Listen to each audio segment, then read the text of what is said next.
Utakaso ni wakati ambapo mtu anatamani ama matamanio ya mtu ili apate kuinuliwa. Matamanio ya mtu ili apate kuinuliwa. Katika maisha ya mwanadamu, ukizungumzia about kutakazwa, ni sawa kuweka wakfu kitu. Yaani unataka kuweka wakfu jambo fulani. Mambo ya Walawi inazungumzia kuhusu kutakazika. Na katika madhabahu ya Edeni tuna watu ambao pale nyumbani na hapa mjini wanaelewa kuhusu kutakazika. Kutakazika ni kitu ambacho ulikuwa unafanya na ukatumaini mazuri na kikaharibika, unataka kukirudisha upya. Lingalikuwa ni gari, unasema nataka kulifanya repair, au nyumba nipate kuishi ndani. Kwa hivyo watu wengi wanaishi pasipo kujua wanafaa kutakasika. Utoke katika kiwango ulicho ndani, utafute kile ulichokuwa unataka kupata. Katika maisha mtu kuna kitu kinaitwa delay. Katika maisha mtu kuna kudelay. Unaweza delay kwa ajili ya kupata kazi. Unaweza delay kwa kuzaa. Hizo delays ambazo ziko mbele zako zinahitaji marekebisho. Yesu alikuja duniani si tu kuhubiri bali kurekebisha. Yesu alirekebisha vipofu wakaona. Yesu alikuja kurekebisha viwete wakatembea.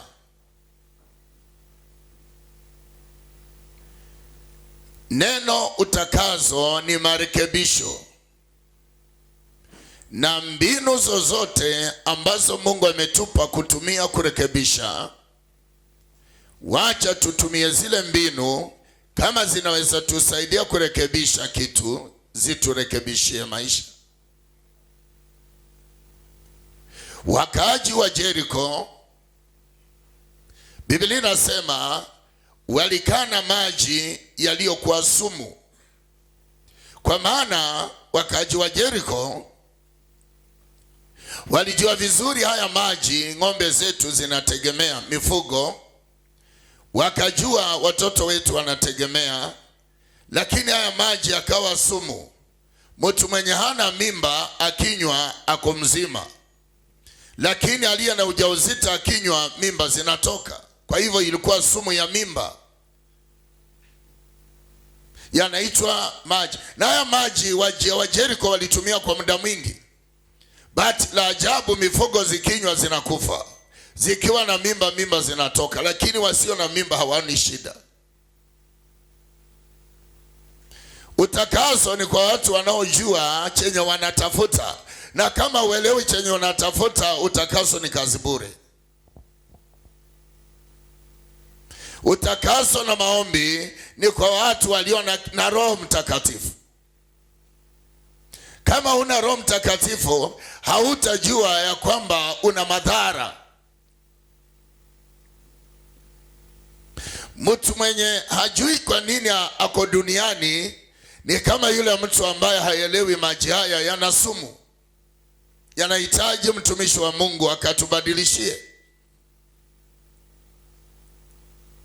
Wakaaji wa Jericho waliona kwamba ni vizuri visima vyao kuponywa.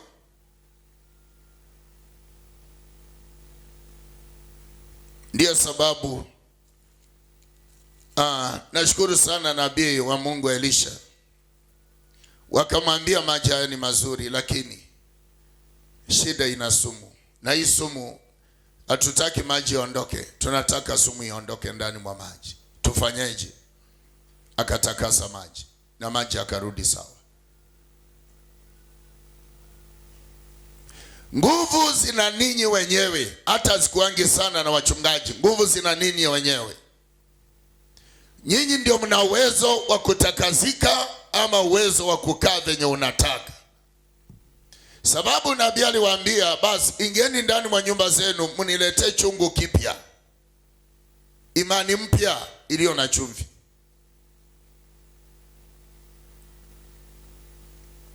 Wakaingia wakaleta chungu kilicho na chumvi. Nabii akairusha katika maji kwa utakaso, maji akabadilika. Hustahili kufanyiwa vitu vingi, isipokuwa Roho Mungu anatuguide kila ambacho unafaa kufanyiwa, ndio sasa maisha yako yawe na marekebisho.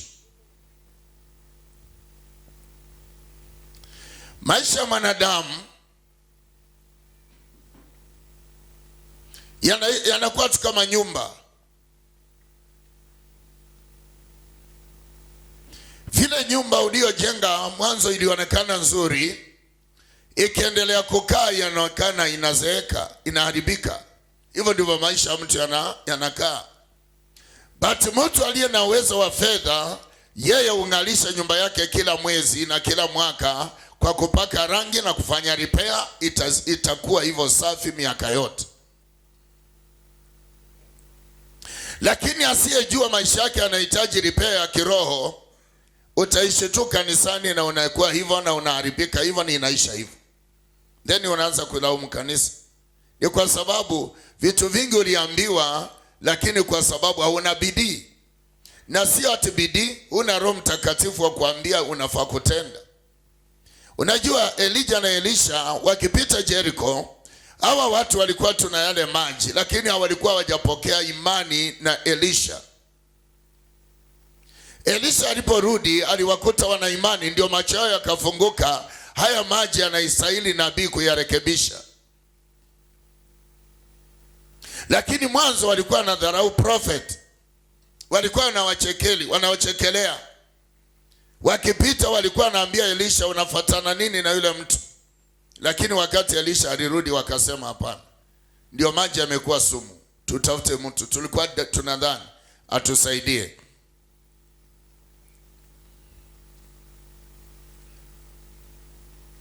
Kwa hivyo Mungu nikauliza El Shaddai anipe njia za utakaso. Ndio Mungu akanipa hii njia ambayo kwa miaka mingi nimesaidia mioyo za watu, maisha ya watu, na ninaona Mungu akiwa mwaminifu kwa waaminio. Nataka kuanzia leo ukae ukijiuliza, huwa anafanya nini kanisani? Kazi yangu kubwa ni nini? Nikitoka kanisani najivunia kuwa nani? Hiyo tu peke yake itakusaidia. Kanisa linafaa likuonyeshe utofauti. Kanisa ni mahali watu wanakuja kubadilishwa. Tunakuja kurenew mioyo zetu ziwe tofauti. Lakini kumbuka, nilienda garage moja pale Industrialia, nikapata gari nzuri sana, lakini halitembei. Nikauliza wenye garage, nani huyo ametupa tu gari hapa, gari nzuri hili? Wakaniambia mwenyewe yupo. Nikauliza, anaweza niuzia hii gari nikarekebishe saidia kanisa? Wenye garage wakaniambia, hata wakikupa bure haitakusaidia. Hilo gari wakikupa bure halitakusaidia. Wewe ndio unaona kwa macho ni lizuri, lakini wakikupa bure. Nikamuuliza, gari nzuri kama hili? Akasema hata ukipewa bure hata halitakusaidia. Kwa sababu gani? ati nilipoteza ufunguo. Mwenye alipoteza ufunguo. Na kweli hakuna ukarabati, kila kitu ni kompyuta. Na kama ile ufunguo, na ufunguo yake ni button, utaitoa wapi? Anasema imekaa hapo, wametumanisha sijui Dubai, wametumanisha sijui wapi. Sasa inaenda almost 2 years. Mwenyewe alinunua gari milioni 6 zimelala kwa garage, zinaoza. Gari imeanza kuchakaa sababu haiwezi enda mahali. Wamebomoa sasa, wakarabati wametoa wiring, wanajaribu kurupu wapi kufanya nini, lakini hivyo ujue liko hatarini ya kuchomeka. Nikaangalia pia Wakristo wako hivyo, wanapotezanga imani, alafu wanakaa tu kanisani. Hata wakikuba bure huwezi fanyia kitu. Mshaijua hivyo? Sema amen. Kuna Wakristo tu wako kanisani lakini walipoteza ufunguo, hata wakikupa bure huwezi fanyia kitu. Na nasema kweli. Hawasongi, hawafanyi, hawatendi, hawaendi, hawakoi, hawako. Walipoteza nini? Ni ufunguo tu. Sema amen. Sijui kama utanipata vizuri. Chenye tunatafuta katika imani, tulinde ufunguo. Tunakuja kukesha kulinda ufunguo. Tunatumika kulinda ufunguo. Tunatumika tukae na ufunguo. At least tutaenda mbali. Lakini huwezi sema unaenda mbali na ulipoteza imani. Kila kitu utakuwa unasema kikosa hakuna. Imani hakuna. Kesha hakuna. Maombi hakuna. Kusimama na kazi ya Mungu hakuna. Uko tu pale. Kwa hivyo unahitaji marekebisho, na vile ambavyo tunatumanisha vifaa. Kuna vingine vipo hata haliwezi enda mahali kwa sababu kifaa chenyewe hakuna. Nimekuja na moto. Na kila ambacho ninafunga hapa duniani, mbinguni Baba yangu ananisaidia. Na kile ninachofungua hapa duniani, mbinguni Baba ananisaidia. Ukiwa tayari sema amen. Hallelujah.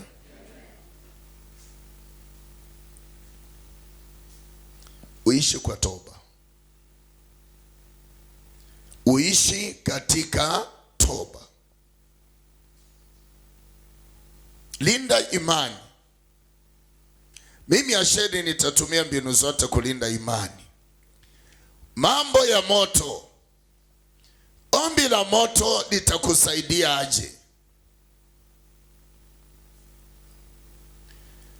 Ukiwa umezaa mtoto mdogo ama mchanga, wataalamu waliozaa mapema lazima wakuambie wewe mwenye unazaa ya kwamba huyu mtoto asione baridi. Biblia inasema Mungu akamwambia mtumishi wake Sara na Hana walikuwa tuseme ya kwamba umenibariki na mtoto. Hana anasema katika Samueli ya kwamba na wembe hautapita kwa kichwa chake. Ninamtoa kuwa nadhiri mbele za Bwana. Wakati mwingine nikikuombea ombi la utakazo, linda madhabahu. Kwa sababu nikikuombea na ngoja matokeo. Na haya matokeo yanataka yakute ukiwa una imani na ushuhuda. Ulinde. Palilia. Palilia. Palilia. Usitamani kuombewa tu na kuacha tena hiyo neema, utakulifanya kazi bure. Shamba unafyeka, huwezi fyeka na kuweka mbegu. Lazima ulime, then lazima uweke lines na uweke mbolea na uweke mbegu na urudishe mchanga na uchunge shamba. Wakati utafika, mbegu zikishaota, utafanya nini? Utapalilia. Wakati wa kupalilia, huwezi palilia kama zingali chini. Zinafika mahali zinafaa kupaliliwa, then urudie kuweka mbolea. Zitaendelea tena, upalilia mara ya mwisho, uweke mbolea, wachana nazo, chunga waharibifu na ndege wa angani utavuna. Maombi ni hivyo tu. Unaweza barikiwa anytime kwa sababu vile ambavyo umelinda imani. Haleluya. Imani inasema hivyo, nataka kuamini huu moto. Mimi Mungu alinituma na jiko, sio bishop, sio pastors, asheri. Inaitwa utakaso wa imani. Na Baba atanisaidia. Kwa hivyo nataka kuvaa silaha za utakaso. Na jinsi ambavyo ilivyo na kanisa lote tutasema amen. Na Mungu atakuwa amekubalika mbinguni. Tusimame. Una chako, una cha kulingana nacho, ni Mungu aliyekupa wewe. Una chako, una chako, una cha kulingana nacho, Mungu aliyekupa wewe. Una chako, una mama, oh, cha kulingana nacho, Mungu aliyekupa wewe. Una chako, una chako, cha kulingana nacho, Mungu aliyekupa wewe. Una chako, mama, una chako, cha kulingana nacho, Mungu aliyekupa wewe. Una chako, hayo maisha yako unayolingana nayo, ni Mungu aliyekupa wewe. Una chako, una mama, una cha kulingana nacho, Mungu aliyekupa wewe. Una chako, hayo mashamba yako unayolingana nayo, ni Mungu aliyekupa wewe. Una chako, una mama, una chako, cha kulingana nacho, ni Mungu aliyekupa wewe. Una chako, heli hizo pesa zako unazoringa nazo, Mungu aliyekupa wewe. Una chako, nasema una chako, una cha kulingana nacho, Mungu aliyekupa wewe. Una chako, una mama, una chako, una chote cha kulingana nacho, ni Mungu aliyekupa wewe. Una chako, una wewe, una chako, una mama, cha kulingana nacho, ni Mungu aliyekupa wewe. Una chako, una chako, cha kulingana nacho, Mungu aliyekupa vyote.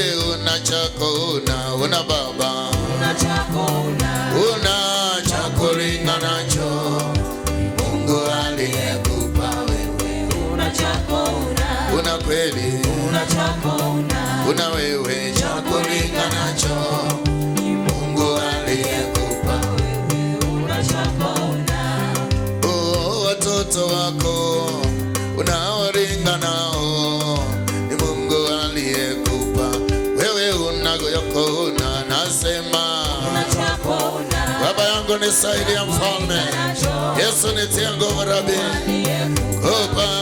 Una chako, nasema una chako, cha kulingana nacho, ni Mungu aliyekupa wewe. Una chako, atawale tu maji ya Yesu, atawale tu maji ya Yesu,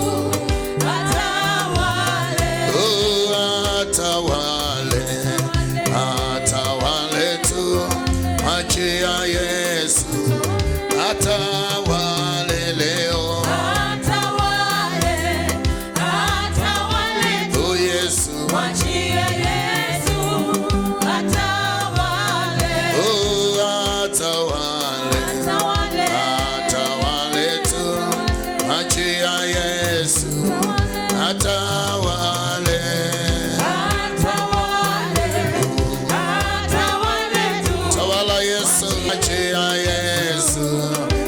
atawale